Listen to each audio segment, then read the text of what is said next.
Hey, it's Kelly. Welcome back to my channel where we talk all about gentle skincare, sometimes self-care, and today we're talking Tir Milk Skincare. Today I'm going to be reviewing the Milk Skin Toner and the Ceramic Milk Ampoule from Tir, which are blowing up in popularity on TikTok. So I'm here to answer, are these Korean skincare products worth the hype? Do they, deliver on the claims that they promise? Are they worth it for you? If you're so ready to find out all the answers to those questions and more, give the video a big thumbs up and let's jump right in. So let's talk about the Tir Milk Skin Toner first. This is a product that claims to deeply moisturize your skin, soothe your skin, but also deliver that beautiful dewy glass skin look. So let's talk about the ingredients first. You'll notice that Roman chamomile extract is the #1 ingredient here, top of the list. Now, chamomile extract is used in skincare for its soothing abilities. It's great for irritated skin or sensitive skin because it does contain an anti-inflammatory compound called chama-azuline. You may be familiar with azuline in skincare. It is derived from chamomile and it does have a really beautiful soothing effect for the skin. Rice bran extract is one of the star ingredients that Tir calls out in this toner. And you know rice is so good. I mean, it's a really moisturizing type of ingredient, but it's also very skin conditioning. It really smooths your skin. It makes it feel silky soft at the top, but it's not an oily or heavy or like greasy, overwhelming type of ingredient. It does also have a brightening effect, which is a really great addition to the niacinamide here in the toner, really kind of bringing up the brightening abilities, help to even out your complexion and help make it glow. So some humectants here, sodium hyaluronate, panthenol, betaine, beta-glucan. Very surprised to not find any oils in here, especially based on the texture, which I'll talk about in just a second, I promise. This is very moisturizing, but they are achieving that with a balance between the extracts and the emollients and the humectant hydrating ingredients. There are a couple of ingredients that I want to point out here. As you notice, it's a pretty long ingredients list, and there's a few that I want to point out as potential iffy red flags. I'm not saying on the whole these ingredients are bad, but because I do generally talk about gentle skincare for sensitive skin folks, these are things that I really like to point out here on my channel. So first and foremost, we do have witch hazel extract. With plant extracts, it really comes down to how it's being extracted, the process, and the parts of the plant that they're using. And when it comes to witch hazel, often witch hazel is distilled or extracted in alcohol. Not always. Some are done with a water process, but some are done with alcohol. And that's something an ingredients list will never let us know. So that's why I said you never know what you're getting. But when it is actually extracted in alcohol, the extract itself can contain up to 14% denatured alcohol. So while that ingredient doesn't show up on the ingredients list, it is possible that that extract is carrying some of that denatured alcohol into the product. It depends on what part of the plant is being extracted, because certain parts, leaves, branches, things like that, can actually contain essential oils and fragrant compounds naturally found in the plant. And when that's extracted, that can be found within the extract as well. Again, things that won't show up on an ingredients list, but can cause irritation for sensitive folks. You never really know what you're getting with witch hazel, so I always say proceed with caution with this particular ingredient. Some products with witch hazel extract work super good for my skin and some do not. And while this would technically be considered a fragrance-free product because there are no essential oils listed here or fragrant compounds or artificial fragrance, those words aren't showing up on the ingredients list, right? There are, again, plant extracts that are here for the purpose of perfuming or masking, fragrance masking in this formula. Again, that's important to know because those trace fragrant compounds are going to be here present with those plant extracts. I'm talking about the peppermint extract, the star anise extract, as well as the olive leaf extract. So there is a very faint botanical floral smell to this product. So let's talk texture, because this is really runny and milky at the same time. At first you might be thinking this isn't going to be as moisturizing as it's claiming to be. It definitely has a very thin consistency at first, but this is doing some kind of mind trick. You know what I mean? This kind of transforms on the skin from what it first looks like to how it actually feels.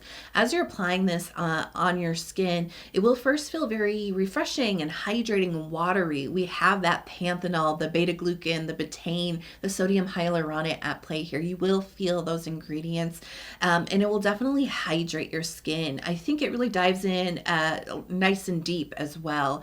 But then as it starts to kind of absorb and sort of settle and dry on the skin, that's when you start to feel the emolliency, and you will feel it between your fingers. There is a little bit of a rich slip to this.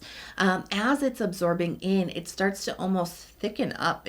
It feels like that on your skin, you know, dives in deep at first, and then you feel the emolliency. It starts to feel a little bit thicker, a little bit more weighty on the skin, more emollient with a nice rich slip. And then once it finally dries, I would actually classify this a little bit more like a medium type of toner, where it first looks really watery and thin. It actually settles onto the skin with something that has a little bit more weight, a little bit more heft, a little bit more moisture and emolliency. I do feel a little bit at the top surface of my skin. Some of that emolliency does not get deep down in the skin. It does kind of sit a little bit on top, which is not great. I would say it feels a little thick. It feels a little bit tacky at the surface. Of course, anything that you put on afterwards is going to probably cut that down, depending on what you put on top of it, right? It might cut that down, but I do find that once it's dry, it does feel like a very different type of product. Now, this is something that does claim to help give you a little bit of glass skin. I'm not so sure about that for a couple of reasons. Number one, I think the amount of dew that it leaves on your skin, it is a little bit dewy because, as I said, there's a little bit at the surface of your skin, some emolliency there, but it's so early in the skincare routine, depending on what else you're putting on with it, I think that that dew will be diminished by your moisturizer, or depending on what type of sunscreen you use, I guess, right? Some sunscreens are very dewy and shiny. I just don't know that it's really super duper contributing to glass skin, although I think the most successful glass skin methods actually do include multiple different products layered, smartly for your skin type. So I think it could play a role in glass skin, but I don't think it's the only product that's going to achieve that for you. So let me tell you all my thoughts and opinions about testing out the Milk Skin Toner. Let me tell you my skin type, just in case for some reason you just stumbled onto this video, you've never seen anything from me. Skin type is so important, right? So I do have combination skin, but it does fluctuate with the seasons. Right now we're at the very end of winter, and where I live in the upper Midwest is very cold, it's very dry, and my skin, my U zone where that dryness usually is, it's just like so much more extremely dry, and a little bit more dehydrated. And then I also want to let you know that testing this product, I was coming right off of another product I was testing that actually irritated my skin. So when I first started to try this out, I was really reminded of another product, the Laneige Cream Skin Refiner, the original version, because as you may know, that original version actually has been phased out by Laneige in favor of the Serapeptide Cream Skin Toner and Moisturizer, which is a little bit of a lighter milky toner. But this one actually reminded me of the original, which is, like I said, sadly discontinued, very hard to find. And I was like, ooh, is this going to be a replacement? I was getting very excited. But as it was settling into my skin, as I mentioned with the texture, it goes from something really light to something a little bit thicker and much richer on the skin, and something that kind of sits slightly on top of your skin. And when that started to occur, I was like, no, this is actually richer, more moisturizing, more nourishing, and a little bit more greasy than original Cream Skin Refiner. And so I was like, this is actually, first I thought it was going to be that perfect match, and then it like went too far the other side. I'm like, oh, but it still felt pretty good on my skin. I did like that it was bringing so much nourishment because, as I mentioned, my skin is very dry at that point in time. And so it did have like a comforting, soothing richness to it, a little bit thick for my taste, but again, my skin was accepting it fairly well. And so I did enjoy adding this into my routine to kind of help my skin recover from the dryness and the irritation, right? Definitely something that did not layer super well with other products.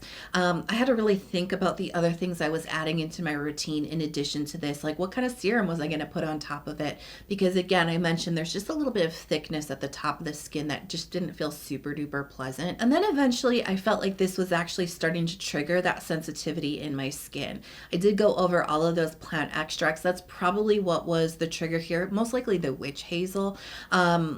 And again, my skin was more sensitive than it normally is. So this may not be a reaction I would have if I tried this when my skin was really strong and in a good state. But I do really want to point that out because not all of us have really strong skin or a really resilient moisture barrier. Some of us are more prone to sensitivity with those types of fragrant ingredients or, trace amounts of denatured alcohol. So it's so important to understand that. But it did start to make my skin start to feel a little bit more dry, a little bit more irritated over time. So I sadly had to discontinue use with this. So I don't hate this product. I really don't. My skin sensitivities and stuff aside, I always try to think about when I'm, reviewing products, I always like to first take into my skin, right, and my circumstances and my opinions, but I know that I am reviewing these products for a wider range of folks out there. So I like to take that into consideration too. And so my sensitivity aside, I said, I don't hate this product. I think it's a fine toner, but I have to say, I don't find it to be very stand out.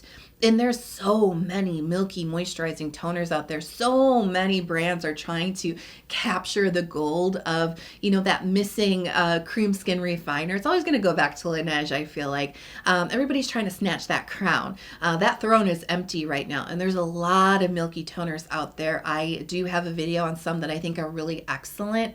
This one wouldn't make that type of video, in my opinion. It's pretty average. I think that it can work for some people. I think especially if you have very dry skin, the richness, surprisingly that they're achieving this without the oil content, right? But the richness of this product is really only going to be suitable for folks with a lot of dryness on their skin. So like I said, me combo really leaning dry, this felt pretty good. If I was my combo like slightly more oily state, like I am in warmer weather, this would feel really thick and greasy on my skin. I would not want to put this on during those months when my skin is like that. So I guess a word of warning for different skin types out there, this isn't going to be suitable for everybody. This is very specifically like a dry skin type of product in my opinion. But yeah, I like it. I don't hate it. It doesn't really stand out in my mind of all the products that I've tried in this category. It's not really stand out to me, but I think it's fine. And I honestly would rate this like a 7 out of 10. Pretty solid, not for everybody, but I think it does achieve a nice moisturizing effect on the skin. Next up is the Tir Tir Ceramic Milk Ampoule. Now this is an ampoule or a serum that claims to be a 3-in-1. They claim that it is going to help strengthen up your skin barrier. It's going to deliver the nutrients and vitamins for your overall skin health. So really I'm thinking like antioxidants here, right? And then it also claims to deliver instant glass skin. So let's dive into the ingredients. Rice bran oil features heavily here. So this is the oil version of the rice extract that is in the toner that we just talked about. So something that is definitely bringing a lot more emolliency, a lot more moisture, but we're also still getting the skin conditioning, the skin softening effects, and the brightening effects that come with rice. Rice is also one of those ingredients that's helping to deliver on that skin vitamins and nutrition claim. It's a really great antioxidant for the skin. It has a lot of different vitamins and minerals that do support like a healthy glow, in addition to that like brightness that it can bring to the skin. And then of course we do have niacinamide, which I think always is a good pair with rice extract to really lift up the brightening effect. Now we do also have squalene and coconut oil. So a lot of oil content in here. Now there is a whole host of fermented ingredients in here, and these are ingredients that are again going to boost up that skin nutrition and vitamin element, and something that's really going to bring that glowiness to the complexion. When you ferment ingredients, you really unlock a lot more of the antioxidants, the amino acids. That's what helps to support your skin barrier and hydrate your skin. A lot more of the vitamins and the minerals and the things that contribute to overall healthy looking skin. And so quite a bit of different fermented ingredients in here. And then we do have the barrier supportive ingredients. We have 6 different types of ceramides. We have cholesterol, we have phytosphingosine, and then we have a whole host of amino acids, as I quickly mentioned just before this, really helps to support the skin barrier by helping hydration in the skin. Now, there are a lot of ingredients in the ampoule, but unlike the toner, they're not really relying as much on the plant extracts. There's not as many of the perfuming or masking plant extracts here. While this does still have a little bit of that botanical, slightly floral smell, something again, like you really have to stick your nose in it to to really pick up on that. It's so incredibly light and it goes away immediately. So I do want to mention that there's not as much here. A little bit of that is at play in the formula, but not as much as the toner. So let's talk texture. I was very excited when I saw this because it is this runny but very clearly creamy, opaque white serum. This is something that is not stiff. It's not a stiff cream serum. It does have a runniness to it, but that opaque milky whiteness, I was like, wow, this is going to be very nourishing for the skin. And it absolutely is. As you start to spread this onto the skin, immediately you're hit with emollient oil moisture. This is incredibly rich, very, very, very oily kind of feel to this. And it does feel very nourishing as you are getting it onto your skin, but very much like the toner, it does have this transformation process where it first feels runny, but very silky and rich, but then it starts to feel almost thicker on the skin. And it actually, sometimes I will use the word like body, or I'll say that it's hefty. The word that came to my mind the first time I ever put this onto my skin was gummy. There is a very weird gumminess to this serum that I actually found unpleasant, and it actually created quite a bit of drag on my skin. I was very surprised. Like I said, at first really silky and very fluidy, but as it starts to interact with the air and starts to thicken up and get kind of gummy, you actually, to spread it, you actually end up kind of like pulling on your skin because there's, for so much oil, there's really not a lot of drag to this. Really strange. I don't think I've experienced any texture quite like this. There's like nothing else to compare this to. I've never experienced this type of texture before. And so very interesting. I have to say this feels like it has pretty poor absorbency into the skin.